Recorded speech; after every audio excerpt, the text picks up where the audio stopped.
Hola, ¿qué tal? Bueno, después de un buen traguito de agua, por favor, beban agua, manténganse hidratados siempre. Em, Hoy hago otro vídeo porque estoy como muy con ganas, con energía. No sé, el trípode este me encanta y hacer vídeos de pie me gusta más que estar sentado porque me he dado cuenta de que me paso, bueno, creo que casi todo el mundo se pasa el día sentado o mayor parte del día. O sea, yo tengo el Apple Watch y pone que he estado como 6 minutos a la hora de pie, lo cual me paraliza un poco, la verdad, ver esa información. De media en los últimos meses, obviamente. Igualmente, no me gusta. Entonces, en general me gusta estar de pie y tengo un trípode y he dicho otro vídeo. ¿Y de qué? El título del vídeo, ya ni sabemos cómo vivir adecuadamente o cotidianamente. No sé, decidiré cuál es la última palabra cuando termine el vídeo. O sea, tú ya lo estarás viendo, ya lo habrás visto. Es más, estás más adelantado que el Luchi que está haciendo este vídeo del pasado. Pero bueno, el tema de hoy nació por una cita que vi en un libro de Harmut Rosa, que es este. Bueno, si el libro no se me cae. La democracia necesita la religión con urgencia. Título que no me gusta mucho, ya veremos por qué. Y que es también el autor de este libro, Lo Indisponible. Bueno, ¿de qué voy a hablar en el vídeo? Porque, pequeña advertencia, voy a hacer una pequeña síntesis de Harmut Rosa. No sé cuánto durará, 10-15 minutos. Creo que pondré el segundo en la descripción, rollo, si te quieres adelantar esta parte porque dices, oye, esto ya me lo sé, o te has visto otros vídeos, porque hay otro vídeo en el que hablo de Harmut Rosa. Es entendible que digas, mira, esto ya me lo sé, por favor, tal. Bueno, lo que puedes hacer sencillamente es adelantar el vídeo. Lo que pasa es que yo sé que vivimos en una época de perfeccionismo y que, como el mismo Rosa explica, en la que queremos poner toda disponibilidad y saberlo todo de todo el mundo. Entonces, claro, nuestro auge de perfeccionismo nos impide dejar un libro a medias o ver un vídeo a la mitad, quizás. Entonces, por eso, como que creo que la gente prefiere poner un vídeo en 1,5 o por 2 antes que saltárselo, me parece a mí. La cuestión, ¿qué no te gusta? O sea, esta parte te la sabes. Mira, te saltas ahí 10 minutillos, vas más adelante. En cualquier caso, lo importante de qué quiero hablar en este vídeo. A partir de esa cita quiero hablar de dos ideas. Una, que el conocimiento, perdón, que el conocimiento o el progreso del conocimiento no implica un progreso moral. Esto dicho así, puede sonar como muy, quizás un poco abstracto, un poco oscuro, pero todo tiene sentido. Y la segunda idea es una reivindicación de la sensibilidad.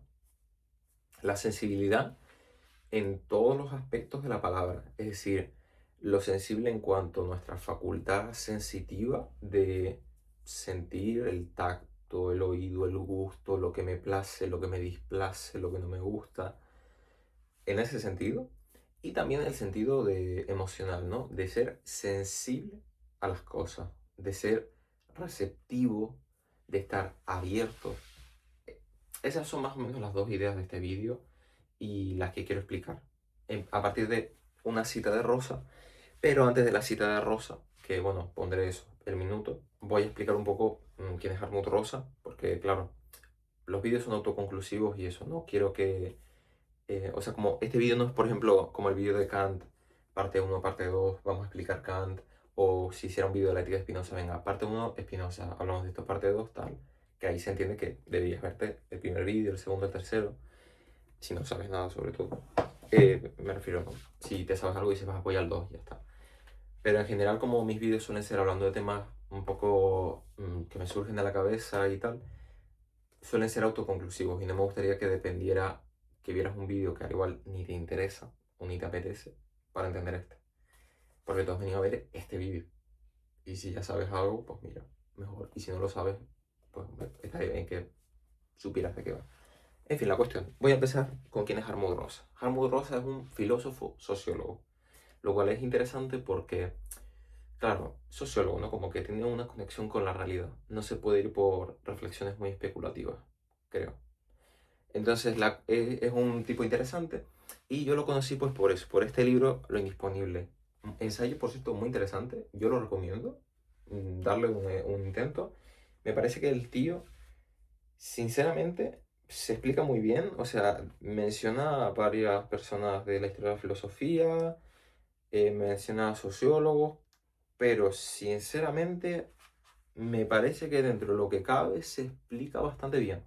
Incluso para una persona sin ningún tipo de formación filosófica, no sé, puede ser un poco quizás complejo, pero yo creo que sí, cuando se entiende, o sea, o al menos no sé, no es tan opaco como otros libros, no es tan opaco como La Sociedad del Espectáculo de Guy Debord, no sé, no es tan opaco como Dialéctica Negativa de Adorno, yo qué sé, libros tochos, ¿no? Así de filosofía. Me parece que es bastante asequible. Y sobre todo que tiene temas que pueden resonar mucho con la gente. Ahora se verá por qué. En fin, la cuestión, me lo compré, me lo leí, me encantó. Pasaron unos meses y dije, me lo releo. Me encantó igual o más incluso. La cosa es que, nada, voy a explicar lo que dice Rosa. Rosa dice, desde que nació el mundo moderno, antes del siglo XV, siglo XIII, ya ahí se estaba gestando un poco la cosa, dice él, y si no me equivoco, siglo XIV, ya se estaban gestando cositas de la era moderna, ¿no? Entonces dice, pero ¿cuál es el impulso, la esencia del mundo moderno? Sobre todo el nuestro. Es una, pero yo diría que son como dos, ¿no? Así las tal. En general, primero, el deseo de conocer. De conocer en el sentido de poner a disponibilidad. ¿Qué significa esto, no? Disponible, indisponible, ¿no? Estas palabras al igual se nos hacen raras porque son palabras que usamos mucho como para redes sociales, como Discord, ¿no? Como para WhatsApp y tal, como disponible, estoy disponible, puedes hablarme, ¿no? En Discord puedes ponerte disponible, que es un círculo verde, rollo, me puedes hablar, o puedes ponerte no molestar, ¿no? Que es como un símbolo de prohibido, rollo, no me molestes. Pero, entonces, claro, tiene como esta connotación de no me puedes hablar ahora o sí. Pero es una palabra guay porque ¿qué significa poner a disponibilidad? Poder disponer de las cosas. O sea, perdón, tiene relación con esto de disponer de algo, de que puedo usar las cosas y manejarlas, ¿no? Y demás. Entonces, claro, cuando tú pones algo a disponibilidad, significa, Rosa dice como cuatro cosas. La más obvia, que sabes que existe, pero yo, oye, eso ya es un hecho de poner a disponibilidad. Lo segundo, que decía algo así como, es parecido a lo primero, pero básicamente como si básicamente sabes cómo se organiza y cómo es una cosa o una persona. Esto se ve con un mapa, o sea, tú cuando haces un mapa ya sabes cómo se organiza un territorio, cómo es, dónde están las montañas, cómo es una ciudad, etcétera, ¿no? Y el tercer y cuarto punto, que son los más críticos probablemente, es que ese deseo de poner a disponibilidad implica un deseo de usar, claro, de disponer de la cosa que estás conociendo, y la cuarta de sacar un beneficio de esa cosa. Claro, y él dice que ese es el impulso que está detrás de como todo el mundo moderno, e incluso de nosotros, en el fondo. Claro, cuando estamos, o sea, hago una pausa. Es nuestra forma de, voy a afinar un poco, relacionarnos con el mundo, porque en el fondo él dice que todo esto es un problema de cómo nos relacionamos nosotros con el mundo entendido como personas y cosas, en general, personas, animales, cosas, cualquier tipo de entidad que esté en la realidad, ¿no? Y dice, esa forma de relacionarnos con las cosas, de poner a disponibilidad las cosas, hace que el mundo se revele como un mundo agresivo. Él dice como un punto agresivo o algo así. Bueno, básicamente nuestra relación con el mundo es agresiva, diría yo, de forma más coloquial, clara y no sé. Sí, clara en general. Es decir, claro, si nosotros tenemos ese deseo de poner a disponibilidad, nuestra vida que se convierte en una vida de to-do list, en una lista de para hacer, ¿no? Es decir, vale, hoy tengo que viajar, mañana tengo que aprender a coser, luego tengo que relacionarme con cinco personas nuevas.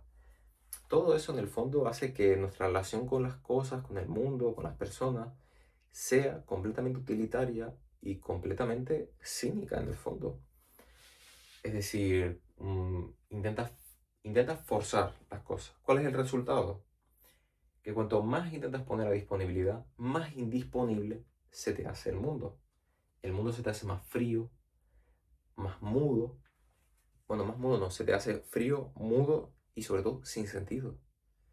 Claro, de tanto forzar las cosas, recibes indisponibilidad. Las cosas no se pueden poner a disposición. ¿En qué se ve esto? Los ejemplos que a mí me gustan, tres, voy a decir tres. Uno, la nieve. Por ejemplo, no podemos disponer cuándo va a nevar. No podemos decir, va a nevar mañana. No, va a nevar en invierno. Al igual, no sé, finales de otoño. Pero, y quizás hay un invierno que tampoco nieva, porque hace un año muy caluroso, por lo que sea, ¿no? Al igual en el invierno de 1700 no sé cuánto, no nevó. En cualquier caso, no se puede predecir la nieve. Sí, hay gente que ha intentado hacer nieve, pero tampoco es lo mismo. No es la nieve nieve de toda la vida. En segundo lugar, añado yo, la relación que tenemos con las personas. Cuando alguien intenta forzar mucho una conversación profunda, no sé qué, una amistad, cuando intenta forzar ese tipo de cosas, lo más probable es que seas una persona que aparente, o sea, al igual no es tu intención, pero vas a aparentar ser una persona muy, lo que se suele decir, cringe, una persona muy pesada, una persona rara, una persona extraña, en el peor sentido de la palabra. Entonces, y en el peor de los casos, si insistes con eso, ya eres probablemente una persona acosadora o manipuladora, porque estás forzando cosas que al igual la otra persona no le apetecen. El tercer ejemplo es dormir. Es decir, obviamente no puedes forzar dormir. Yo no puedo decir ahora, bueno, apago el vídeo y me duermo a los 5 minutos. No, tampoco. O sea, dormir es un proceso complejo en el que tienes como que un poco dejarte llevar. O sea, no puedes simplemente darle la orden a tu cuerpo de te callas y ya está. Probablemente por eso existe el fenómeno del insomnio y entre otros problemas, ¿no? O trastornos del sueño. Porque no es algo que se pueda disponer cuando se quiera de ello. En fin, yo creo que se entiende bien. Otro de los problemas del mundo moderno, dice Rosa, es que claro, todo en general en el mundo se acelera. Y esto es normal, porque hay descubrimientos tecnológicos y, por ejemplo, cuando se hizo la rueda, por decir algo, en el paleolítico, neolítico, no sé cuándo se hizo, perdón, obviamente hubo una aceleración de cómo se vivía el mundo, lo cual no es necesariamente malo. Obviamente no lo es, porque reducir algo que hacías de una tarea de 3 horas a 1 hora o una tarea de 3 horas a 5 minutos, a día de hoy incluso, por ejemplo, seguro que hay muchos ejemplos así, no es como se dice, no es algo malo, no es algo inherentemente malo, obviamente. Es decir, sobre todo implica una mejora de la vida humana, el hecho de que los partos se hagan bien, que la gente se lave las manos, que la ropa se pueda lavar en tu casa y no en un río, estallándote las manos, esclavizando personas, en fin, etcétera. Todos esos temas, ¿no? La cosa, dice Rosa, es que nuestro mundo vive en el problema de que si no se acelera, muere. Claro, es un poco como este dicho, ¿no? De que innovarse o morir, creo que es. Ah, no, renovarse o morir, creo que es la frase. Esa frase literalmente encierra, creo que el núcleo de lo que filosóficamente está diciendo Rosa, es decir, imaginas que una empresa de coches deja de producir por 1, 2, 3 días. Básicamente, yo creo que no más. Otra empresa de coches va a seguir avanzando sus diseños, investigaciones y desarrollos y la va a adelantar y en el mercado la otra está abocada, si no a la bancarrota, a que la absorban. Eso es así en el mundo en el que vivimos, ¿no? Y lo mismo con la bolsa. O sea, yo creo que si la bolsa se cierra por 2 días seguidos, aquí se nos cae el planeta, ¿no? O sea, la gente se moriría. En el sentido metafórico de la palabra, pero bueno, en general, en el sentido más real, que habría despidos y habría probablemente una absorción por parte de una empresa, ¿no? O sea, hacia la que está siendo inactivo. Claro, ¿cuál es el panorama que se nos queda en todo esto? Un panorama un poco triste, porque la relación que tenemos con el mundo es agresiva y el mundo que nos devuelve frialdad, mudez, no nos habla y sin sentido. Un poco como el absurdismo de Camus, ¿no? Él, de hecho, Rosa toma una cita de Camus, toma citas de poetas, ¿no? Como de Hölderlin y tal. Entonces, ¿qué podemos hacer? Bueno, Rosa lo que hace es proponer una alternativa, una relación diferente con las cosas. Y esa es la resonancia. ¿En qué consiste la resonancia? En 4 puntos también. Uno, que te sientes apelado, tocado por algo del mundo externo. Una persona, una cosa, un libro, una idea, lo que sea. En segundo lugar, puedes interpelar a aquello que te ha apelado a ti. Si estoy hablando con una persona, puedo responderle. Si me ha afectado lo que me ha dicho una persona, puedo también responder a esa persona. Si un libro me afecta incluso, ¿no? Incluso en el ámbito, esto para mucha gente científica dice, no, pero ¿cómo vas a interpelar a las cosas, tal? Pero si son cosas. Bueno, incluso con las cosas hay una relación de interpelación. ¿En qué se ve? Precisamente en que subrayas, incluso en el plano más cotidiano y, por decirlo, banal, que ya en el vídeo anterior hemos visto que no hay nada banal, subrayas el libro, ya ahí hay una interpelación inevitable. Subrayas el libro y probablemente tú de ese libro vas a hablarle a otras personas. En el fondo eso es una interpelación con la obra, porque la estás renovando. Le das puntos de vista nuevos, aunque sea uno mínimo. Porque probablemente te haya gustado y tú te hayas fijado en una cosa, otra persona en otra, y hay una interpelación con la obra. Es el segundo punto. Tercero, hay una transformación, tanto en la obra como en uno mismo, o en la persona, perdón. Es decir, en la relación de dos hay una transformación por ambas partes. En la obra, como dije, y para nosotros. En ese sentido que es el que estamos viendo, ¿no? Incluso con las cosas, hay una relación.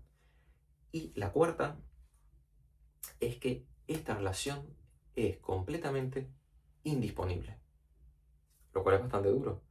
No es algo que podamos predecir, no es algo que podamos medir, hallar exactamente cuándo se da. La resonancia es un proceso abierto, y no abierto en el sentido de puede fracasar o tener éxito. Vamos a salir de esa relación de éxito-fracaso porque es muy peligrosa, despierta muchas envidias y es mala, honestamente. No, la resonancia, mejor dicho, puede pasar o no pasar, lo cual no significa ni un fracaso ni un éxito, simplemente que puede pasar o no. Esa es la condición suprema de la resonancia. Esto, o sea, se ve clarísimo en los momentos vitales de cada persona.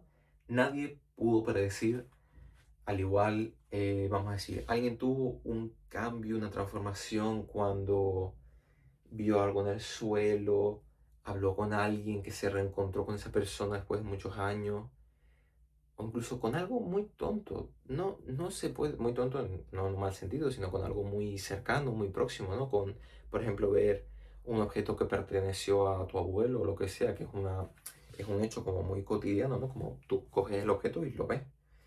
Incluso eso, si te resonara, no se puede predecir. Al igual ese objeto lo has visto 1000 veces antes. Y tampoco puedes predecir cuándo te vas a encontrar con ese familiar.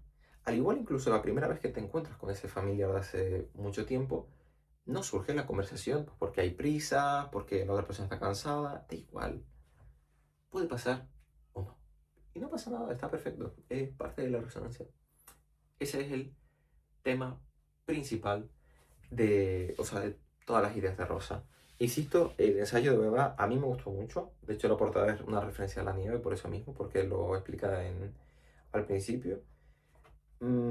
Y eso, en general, de verdad, creo que es un libro que, siendo redundante, puede resonarle a muchas personas. Sobre todo por ser para mí al menos, bastante accesible. A pesar de que puede haber nombres desconocidos o tal, desconocidos, perdón. Me parece un libro bastante, bastante guay. Y que como suelo decir con los libros de filosofía, eh, a mucha gente les gustaría si los autores fueran más claros. Bueno, yo creo que Rosa es bastante claro, honestamente, o al menos aspira a hacerlo de una manera muy, no sé, va a ser muy humana, no sé, muy, muy guay en general. En fin, la cuestión, aquí habré puesto el minuto un poco antes, ¿no? Por si te quieres saltar lo que he explicado. La cosa es que aquí está el libro, ¿no? La democracia necesita la religión con urgencia, sobre la necesidad de detenerse y ser receptivo. El subtítulo es bastante está bastante bien. De hecho, resonar puede definirse como un detenerse y como un ser receptivo en el fondo. Porque, claro, resonar implica no forzar, no poner a disponibilidad. Pero eso de que la democracia necesita la religión con urgencia, a ver, Rosa dio, esto es una charla que dio él, la revisó y la amplió, ¿no? En sus notas y tal, y dio este pequeño librito, o sea, un chiquitísimo, tiene creo que 70 páginas. El libro, si te lo quieres comprar, honestamente yo no voy a decir que, pues a mí me gustó personalmente mucho, pero porque en general me gustó Rosa. No sé, si ya te leíste lo indisponible, quizás este no hace falta que lo leas. En general me gustó. Más que nada porque hay mucha gente que dice, no, pero es que en el fondo esto es un comercio editorial. A ver, la conferencia está guay, a mí me gustó un montón. Es entendible que, bueno, no, no sea un libro de 300 páginas, pero yo qué sé, se disfruta igual. A mí me gustó. Es verdad que el título, como dije, me parece un poco de salseo. ¿Por qué? Porque la democracia necesita la religión con urgencia puede ser un título que visto sin contexto es un poco de ventas, rollo. Por favor, que este libro se lo compre hasta la persona más atea, más, que más odie la religión, ¿no? Y que se gaste dinero aquí para insultar este libro. Claro, o sea, ya de esa manera le estás dando atención mediática, un poco como pasa con Trump. O sea, en el fondo hay mucha gente que no es consciente de que el hecho de que Trump sea tan viral, sea un fenómeno tan mediático, es porque hace cosas muy... Sí, obviamente, hace cosas muy tontas, pero está logrando su objetivo, que es tener atención mediática de cualquier tipo en los medios de masa. O sea, eso ya logra lo que él quiere, ¿no? Solo con el elemento del salseo. Pues un poco con este libro pasa lo mismo. Es verdad que, a ver, en contexto, esta charla se dio en una recepción diocesana en Würzburg, no sé, Würzburgo, dicho así en cotidiano, como diría yo. Básicamente en un centro como, creo que, no sé si es católico, pero bueno, en un centro cristiano, básicamente. O no sé si abierto religiosamente, en fin, creo que era un contexto incluso cristiano concreto. Y el tema era una cita de, no me acuerdo si era de Reyes, o sea, una cita o del Antiguo Testamento o del Nuevo, no me acuerdo de cuál. Que era algo así como, vamos a ofrecer nuestro corazón. Lo buscaría, pero no lo encuentro. Se abrió y marcó con música. Vale, sí. Pues mira, hacerte la charla, ¿no? O sea, la charla que eligió la diócesis, sí, cristiana, para ese año y las charlas que se iban a dar era una cita del primer libro de los Reyes, capítulo 3 versículo 9 que dice, dame un corazón que escuche. Y claro, por eso decía, la democracia necesita la religión con urgencia. Porque, ¿qué necesita la democracia? Un corazón que escuche. La democracia necesita que nos escuchemos entre nosotros, detenernos y ser receptivos, como dice el subtítulo. En el fondo, de lo que habla Rosa no es que la religión sea la clave para que la democracia vaya bien. Rosa dice, la religión tiene mucho potencial negativo, lo hemos visto a lo largo de la historia. Inquisición, asesinato, en el peor de los casos, hoy lo seguimos viendo, genocidio, por causas puramente religiosas.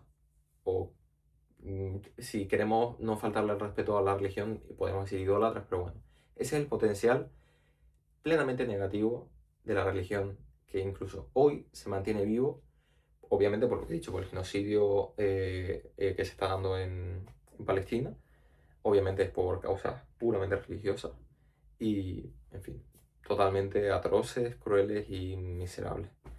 La cosa es que lo que dice Rosa aquí es, vale, vamos a intentar buscar el potencial positivo de la religión y nos vamos a dar cuenta, o al menos él se da cuenta, de que la religión posee mucho potencial de resonancia.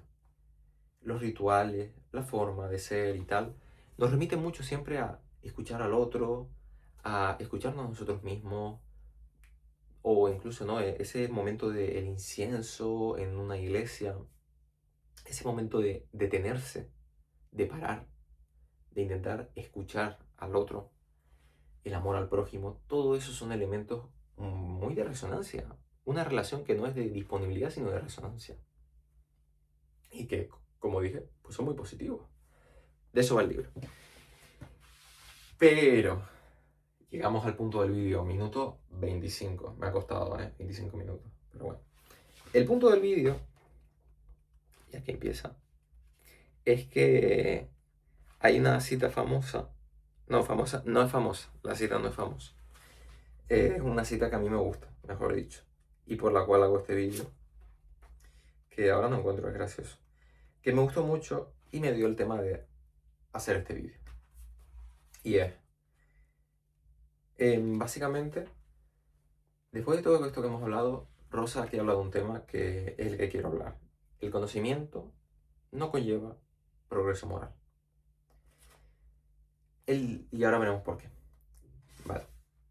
Él dice algo así como que mucha gente pensó que con el avance de la ciencia íbamos a aprender a cómo vivir. Había que vivir de esta manera, lavándose las manos, no sé qué, tal. O sea, la ciencia nos iba a dar la clave incluso de cómo tenemos que vivir nuestra vida cotidiana.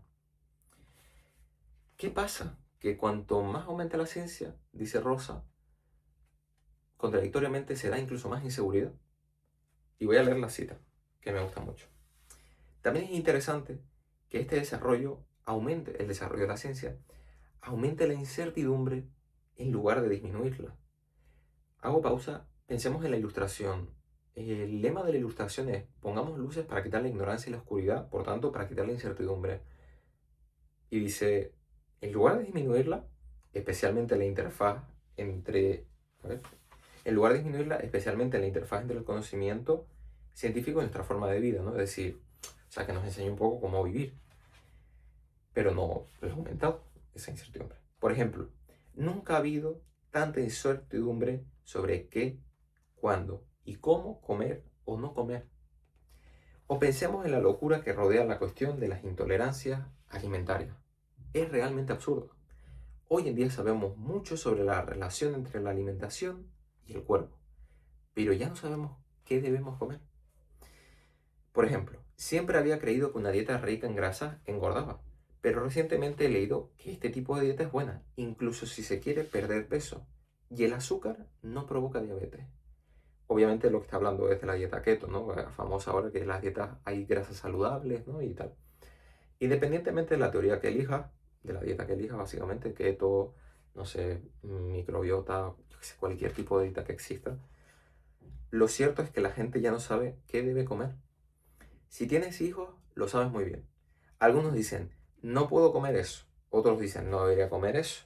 Y otros dicen, no debería comer esto con aquello. Tengo que comer por la mañana, debería saltarme el desayuno, debería ayunar durante 12 horas. Y aquí viene la conclusión. En resumen, ya no sabemos nada. Una actividad tan simple y natural como comer nos sume en la incertidumbre y la confusión. Fascinante. O sea, esta cita, de verdad, me encanta un montón. Claro, ya no sabemos ni qué comer.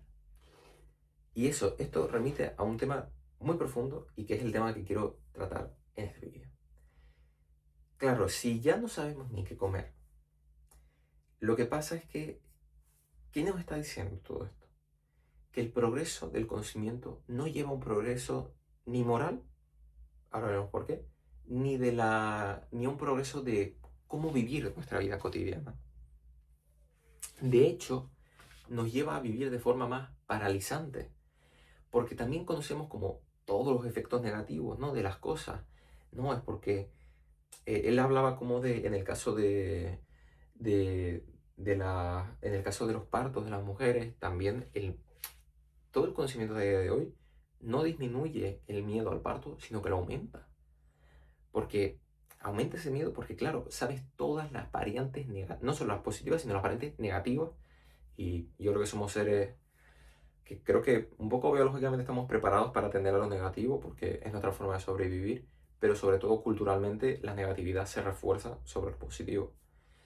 Em, claro, y es normal, el miedo aumenta, sobre todo también con la medicina. Me tomo una pastilla y claro, mucha gente que cómo reacciona, o diciendo sí, sí, sí, porque si no me va a doler, o no, no, no, porque mira todos los efectos negativos que tiene.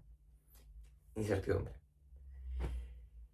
Esta idea, en realidad, es mucho más vieja, mucho más, o sea, nos viene de mucho más atrás. y es a ese irnos para atrás lo que yo quiero hacer. Me quiero ir a Rousseau y me quiero ir a Kant, porque me parece que estos temas, o sea, me gustaría tratarlo un poco. Y sobre todo acabar con una pequeña reflexión de la vida cotidiana. Bueno, Rousseau es el primer autor, o de los primeros autores, quizás también junto a Hobbes, Locke, pero sobre todo Rousseau, es un autor que reivindica mucho que el progreso del conocimiento no lleva especialmente a un mundo mejor. De hecho, Rousseau es muy famoso porque, aunque la gente, yo sé que, claro, todos conocemos a Rousseau por el contrato social, la libertad, jiji, jaja, viva todo, ¿no? Pero en el fondo Rousseau es un autor, no sé si decir, es ilustrado, pero también es muy poco ilustrado. De hecho, Rousseau es el modelo de pensamiento y referencia para los románticos, para los anti-ilustrados, o anti-ilustrados no, para los autores que critican la ilustración. Porque Rousseau es también un poco el primer autor que propone una teleología negativa de la historia. Es verdad, o sea, antes de Rousseau no había una reflexión como tal de la historia, pero sí que lo que había, por ejemplo, en Platón y Sócrates era asumir que el conocimiento de las cosas nos iba a conducir necesariamente a ser mejor persona y a vivir mejor, por tanto. Incluso Aristóteles, aunque se pueda, no sé, alejar de eso, también está en ese mundo, el mundo griego, en el mundo de si conocemos algo, por tanto, deberíamos actuar bien. Pero la realidad es que no. Hay gente que actúa mal.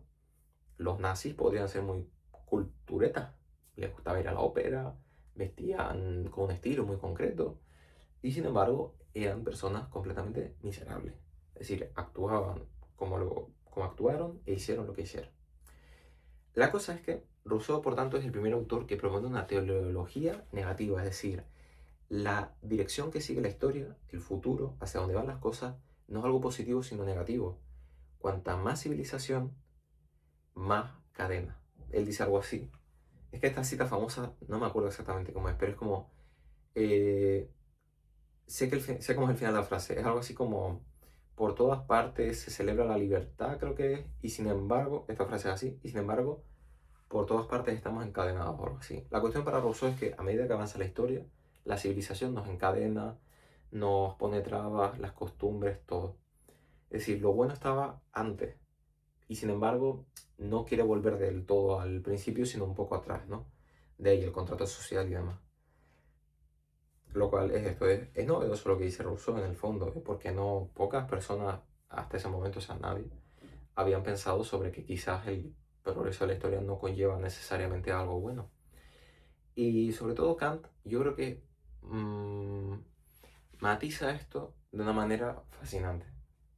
Dice en un texto, bueno, Kant tiene unos textos que reflexionan sobre la historia y sobre otros temas, ¿no? Que se suelen llamar como opúsculos, textos así como menores, ¿no? De Kant. Y uno es Idea para una historia universal en clave cosmopolita. En este texto tiene una frase muy famosa y dice, nos hemos refinado un montón, algo así como en costumbre, sabemos saludar, o sea, no saludar, sino comportarnos con los demás de manera muy adecuada, tal. Y sin embargo, para nuestra moralización queda mucho, o sea, está muy lejos, estamos muy lejos de estar moralizados. Claro, yo diría que más allá de la moralización, hemos llegado a un punto en el que hemos venerado tanto la ciencia que hemos pensado que en el fondo esto no era así, que incluso sabiendo mucho de ciencia íbamos a actuar mejor, e incluso actuar mejor, no solo moralmente, sino vitalmente en nuestra vida. Y sin embargo parece que ni siquiera eso, por lo que dice Rosa, por lo que dice Harmut Rosa. En el fondo, para mí, y aquí esto es lo que yo digo, ¿no? Que me parece que a medida que ha avanzado el auge por la ciencia, hemos abandonado cada vez más también nuestra sensibilidad, como dije, como facultad de cómo sentimos el mundo, cómo contactamos con el mundo, ¿no? Es decir, a través de los sentidos, el tacto, el gusto, la vista, nuestro placer y displacer con respecto a las cosas. Y lo segundo en cuanto a eso, es ser sensible emocionalmente a las cosas. Precisamente, un poco por lo que dice Rosa, porque queremos poner a disponibilidad. ¿Y cuál es el impulso que hay detrás de ese poner a disponibilidad que decía. Es decir, sobre esa relación agresiva con las cosas. ¿Cuál es el fondo que hay ahí? Claro, primero es un fondo agresivo, pero sobre todo es un fondo cuantitativo. Vamos a medir todo. ¿Cómo se hace esto? De este modo, con este método, tal. Sin embargo, el mundo también es profundamente cualitativo y por tanto carece de métodos exactos. De hecho, sobre esto de poner a disponibilidad, claro, si tú quieres poner a disponibilidad, tú tienes que escuchar a la ciencia para que te diga cuál es el método exacto y perfecto. Esto se hace así, de esta manera. Sobre todo se ve en la cantidad como de noticias, ¿no? Que hay de, está comprobado que leer aumenta la inteligencia. Está comprobado que rodearse de animales te hace bien. Está comprobado que beber agua es bueno. No sé, hay como una cantidad de noticias sobre datos que en el fondo son, para bien o para mal, como muy cotidianos, ¿no? Y como un poco banales. Es decir, esas cosas no las sabíamos ya. Obviamente esto no es como una apología a la sensibilidad en el sentido de, ok, abandonemos la ciencia, si yo siento que quemar libros está bien, vamos a quemarlo. No, hay un sentido común y la ciencia sí aporta cosas. Lo que pasa es que hemos llegado a un punto que estamos paralizados porque parece que no podemos hacer algo si la ciencia no ha verificado que está bien. Y esto no significa en actos súper importantes como ir a la luna, es decir, verificar si la nave está bien. No, sino incluso en actos cotidianos. Vale, debería leer por la mañana, por la tarde, debería reunirme con mis amigos por la mañana, por la tarde, me debería dormir a las 9, a las 10, debería hacer dieta keto, tal. Y eso te paraliza. En el fondo, yo creo que lo importante sería que recuperáramos un poco el hecho de, ¿cómo se dice? El hecho de la sensibilidad en el sentido de probar cosas, de intentar nuevos caminos. En el fondo no hay un camino predeterminado, no hay un método predeterminado. A pesar de que las noticias en Instagram, o sea, perdón, la publicidad en Instagram, en redes sociales, sacan siempre publicidad del rollo, oh, calistenia de este tipo, haz esto y en 7 días estarás súper fuerte. Di estas palabras y ella volverá contigo. Haz esto y estarás súper guapo para dentro de 2 semanas. Come de esta manera y sin embargo no hay un camino predeterminado. Es decir, un poco como lo que decía en el video anterior de que somos una pregunta, cada uno tiene que ir descubriendo su vida. Y en el fondo, o sea, aunque en realidad más el tema de este vídeo es la cuestión de que mm, la ciencia no nos puede dar la respuesta a todas las cosas. Y eso está bien, de hecho no pasa nada. Lo que pasa no obstante es que hemos como adorado mucho el hecho de que la ciencia va a tener el camino exacto, pero no lo tiene. O sea, obviamente sí tiene el camino exacto para muchas cosas, pero para la vida más cotidiana y más vital, más cercana a nosotros, a veces no siempre. En este sentido, traigo un poco a colación algo que no sé si lo he tratado ya, creo que no, de hecho nunca lo llegué a hablar. Por un lado, sí una vez hablé de Susan Sontag, de ella que reivindicaba una erótica del arte o algo así, pero también quería hablar de Gadamer porque Gadamer dice algo muy bonito, que es que dice, no, ya no se venera la experiencia, es decir, el empirismo inductivo. Claro, ¿qué es esto del empirismo inductivo? En la época del siglo XVII-XVIII, Hume había propuesto una filosofía que nos llevaba al escepticismo, porque obviamente todo en el mundo es probabilidad, no hay certeza. El racionalismo nos da una respuesta como muy buena porque nos da, es un camino deductivo. Tenemos la clave de todo, algo que es certero y de ahí se deduce todo. Sin embargo, el empirismo de Hume, por ejemplo, o el empirismo en general, es siempre probabilístico. O sea, la gente del siglo XVII no pensaba que hubiera cisnes negros, se descubrió el cisne negro, y el ornitorrinco también fue un descubrimiento novedoso por todas las rarezas que incluye biológicamente hablando. Sin embargo, eso, el fenómeno de la experiencia en general, claro, ha perdido su valor porque si no se ha investigado algo científicamente, la experiencia parece que carece de todo valor. sobre todo porque nosotros somos legos, es decir, somos legos en el sentido de personas no formadas en ciencia, no formadas en experimentación, etc. Pero hay que recuperar la experiencia, hay que recuperar eso, la sensibilidad. ¿En qué sentido? Dice Gadamer algo muy bello.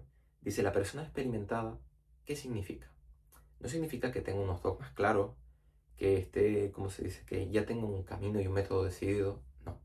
La persona experimentada significa que asume que lo que ha aprendido puede cambiar. Que, sobre todo, otra persona puede saber más que él.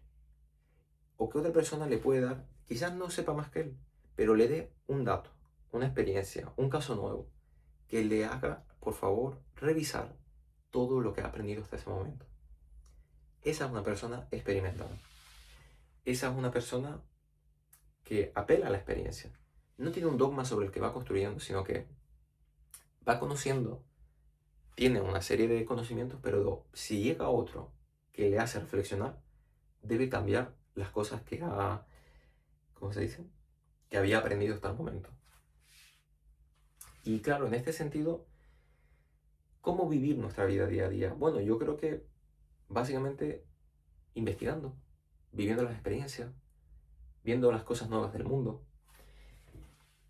¿Qué dieta coger?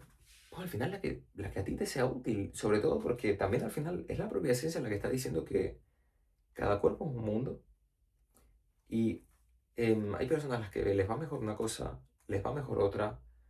Conclusión, escoge lo que mejor se adapte a ti y ya está. Y sin embargo no podemos porque tenemos un miedo terrible a que cojamos la opción equivocada. Por tanto, a que fracasemos.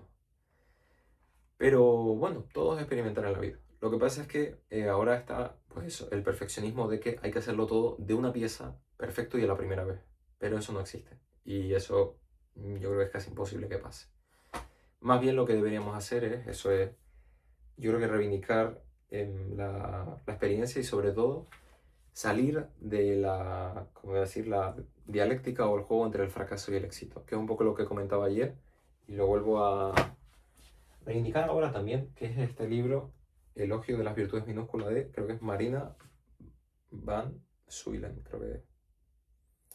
Siempre me olvido el nombre, la verdad. Y no, o sea, me viene a decir un nombre, pero no quiero decirlo mal, obviamente. Marina Van Zuylen, sí, pues lo dije bien. Elogio de las Virtudes Minúsculas. Es un libro en el que ella insiste mucho como en acabar con ese modelo un poco de la fama, el deseo de ser reconocido, ¿no? Como de inmortalidad cultural, ¿no? Y en el fondo porque nos paraliza y no solo nos vuelve seres llenos de resentimiento, ¿no? Y frialdad hacia los demás, sino que nos impide vivir nuestra propia vida. Nos impide descubrir los diferentes caminos por los que cada uno puede vivir. Hay gente que le irá genial una dieta keto, hay gente que le irá genial una dieta de otro estilo, o al igual hay gente que le va bien simplemente comer normal y hacer ejercicio. Da igual. La cosa está clara. No es solo que no existen caminos definidos, sino que la ciencia no los puede dar. La ciencia nos puede enseñar muchas cosas sobre la vida y obviamente nos enseña cosas como el hecho de que hay que lavarse las manos, cepillarse los dientes, obviamente eso no lo pongo en duda, sino cosas me refiero como que tienen mucho más espacio de juego con cómo organizamos nuestro día, si nos gusta más leer, pintar, dibujar, jugar algo, cómo manejar al final nuestros vicios y problemas, adicciones y demás. Cada uno tiene sus caminos un poco distintos, cada uno tiene sentimientos que pueden ser un poco distintos a los demás o la forma en la que sienten. La cosa es ir descubriéndolo. Pero en fin, me hizo mucha gracia y yo creo que es verdad, ¿no? Este sentimiento lo tenemos todos de ya no sé ni qué comer, ya no sé ni qué leer, ¿no? Por eso es como, no, debería leer estos libros. Tengo que leer un libro de inversión en economía, tengo que leer un libro de filosofía, un libro de ensayo, tengo que saberlo todo de esto, de historia y no sé qué. Pues no, hay que aprender lo que a uno le guste y disfrutar, al menos en la medida de lo posible. Nada, este es el vídeo de hoy, larguísimo, pero bueno, en el fondo sé que ha sido largo por también explicar un poco Harmodrosa de nuevo. Y en fin, nada, espero que te haya gustado, que lo hayas disfrutado y pues que hayas resonado un poco, siguiendo la terminología de Rosa, y que hayas sacado algo de provecho. Muchas gracias y nos vemos en otro vídeo cuando surja. Chao.